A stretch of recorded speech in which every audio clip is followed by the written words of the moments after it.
Humanities stream के 5 ऐसे secrets जो आप में से ज़्यादातर बच्चों को नहीं पता होंगे। वीडियो के एंड में कमेंट जरूर करिएगा कि कितने सीक्रेट आपके लिए एकदम ब्रांड न्यू थे। तो सीधे बढ़ते हैं सीक्रेट नंबर 1, नहीं आएंगे। हमारे बोर्ड एग्जाम में बहुत सारी चीज़ें ऐसी होती है ह्यूमैनिटीज स्ट्रीम से जिनसे क्वेश्चंस नहीं आएंगे। हाँ, हम CUT की बात नहीं कर रहे, यहाँ पे मैं ये वीडियो बोर्ड स्पेसिफिक बनाने वाला हूँ। चाहे वो हमारे प्लस बॉक्सेस हो, टाइमलाइन हो, या फिर हमारे पॉलिटिकल साइंस के वर्ल्ड मैप, इनसे बोर्ड एग्जाम में आपको क्वेश्चन देखने को नहीं मिलने वाले। PDF रिलीज किया जाता है CBSE की तरफ से, जिसमें वो क्लियरली मेंशन करता है कि कौन से ऐसे टॉपिक्स हैं जिनसे क्वेश्चंस नहीं आने वाले। हम में से ज़्यादातर बच्चों को ये कभी पता ही नहीं चलता है और हम फालतू में मेहनत कर रहे होते हैं। तो इसलिए जो भी आपका सब्जेक्ट है, एक बार उसका सिलेबस ज़रूर चेक करिए। ये आपको CBSE की वेबसाइट में देखने को मिल जाएगा।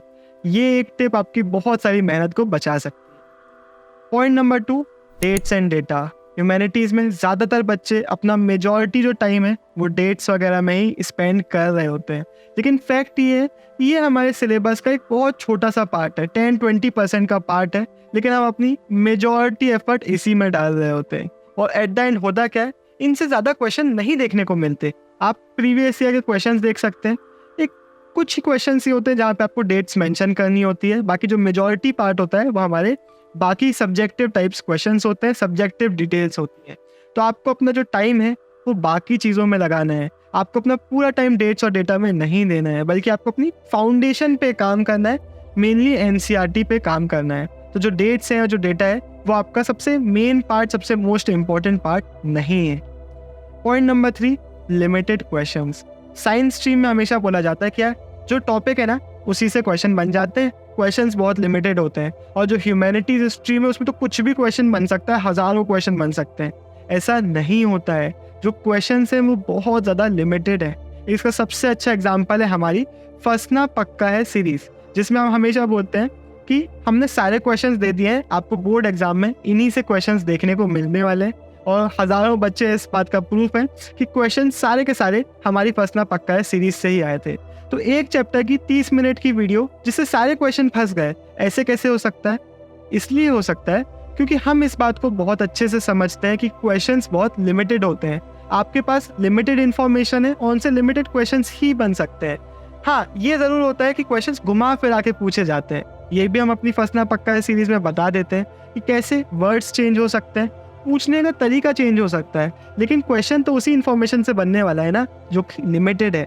तो आपके जो क्वेश्चंस है वो बहुत ज़्यादा नहीं है, वो बहुत ज़्यादा लिमिटेड है। और क्योंकि क्वेश्चंस लिमिटेड है, आपको सभी को मैं रिकमेंड करता हूँ आपको क्वेश्चन बैंक्स परचेज करना चाहिए।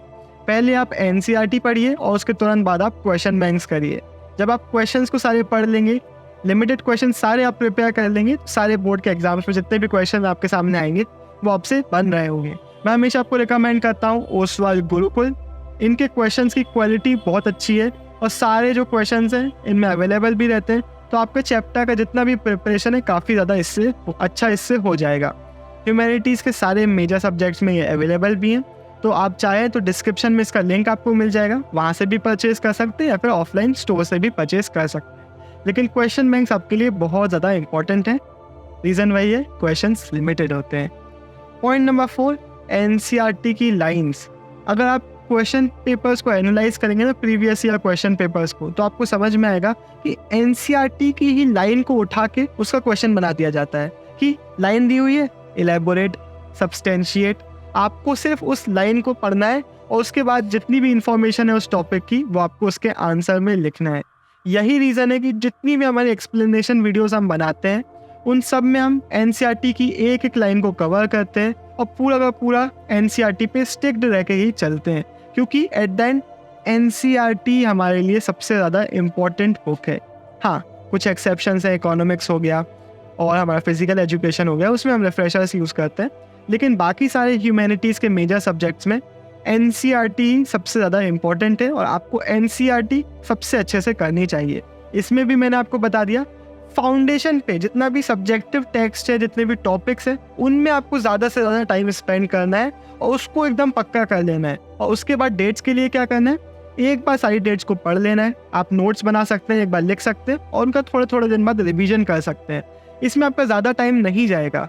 एक छोटा सा पोर्शन ऑफ द टाइम आपका डेट्स में जाएगा, बाकी मेनली आप एनसीईआरटी की जितनी भी डिटेल्स है उन पे फोकस कर रहे होंगे। 5th पॉइंट है आंसर फ्रेमिंग। आप बहुत सारे एग्जाम्पल्स अपनी क्लास से भी देखेंगे और सीनियर्स में भी देख चुके होंगे शायद कि कुछ बच्चे ऐसे होते हैं जो अपने स्कूल के एग्जाम में तो एकदम टॉप कर रहे होते हैं, हमेशा 100% स्कोर कर रहे हैं, लेकिन बोर्ड एग्जाम जैसे ही आए उनका रिजल्ट ड्रॉप हो गया। उसका रीज़न क्या होता है? जो बोर्ड एग्जाम का चेकर है उसको आपकी हिस्ट्री नहीं पता, उसको नहीं पता ये बच्चा टॉपर है, फेलियर है, क्या है, उसको नहीं पता कि इस बच्चे से आंसर बन रहा है कि नहीं बन रहा है। वो आपकी आंसर फ्रेमिंग, आपकी प्रेजेंटेशन देखेगा और उससे जज कर रहा होगा कि इसका आंसर किस क्वालिटी का था। तो यहाँ पे क्या होता है ना, बहुत सारे बच्चों की आंसर फ्रेमिंग अच्छी नहीं होती है, उनको नहीं पता होता है कि किस क्वेश्चन के लिए किस तरीके से आंसर करना है, नहीं पता होता कि वर्ड लिमिट क्या है, कितना लंबा हमें आंसर लिखना है, किस तरीके से उस आंसर को फ्रेम करना है, कैसे हमारी प्रेजेंटेशन होना चाहिए, ऐसी बहुत सारी चीज़ें होती हैं। तो अगर आपकी आंसर फ्रेमिंग है अच्छी है तब तो आपको मार्क्स मिल जाएंगे, लेकिन बहुत सारे बच्चों की नहीं होती, भले ही उनसे आंसर बन रहा होता है, उनके आंसर फ्रेमिंग के चक्कर में उनके मार्क्स कट जाते हैं।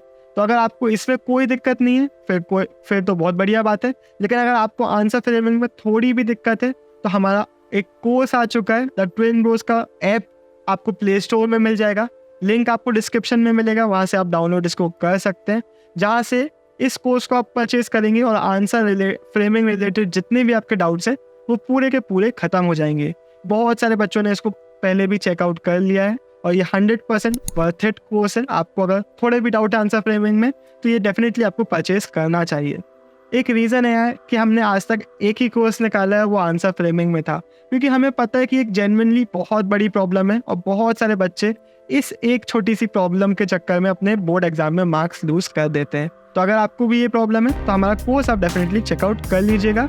सारे लिंक आपको डिस्क्रिप्शन में मिलेंगे, कोर्स का भी, हमारी ओसवाल गुरुकुल की बुक का भी, तो डिस्क्रिप्शन चेक करना मत भूलिएगा।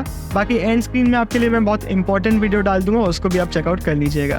और हाँ, अगर इस वीडियो का आपको पार्ट 2 चाहिए तो वो भी आप कमेंट में बता सकते हैं। बाय बाय, साइनिंग ऑफ, देवटेन मीडिया।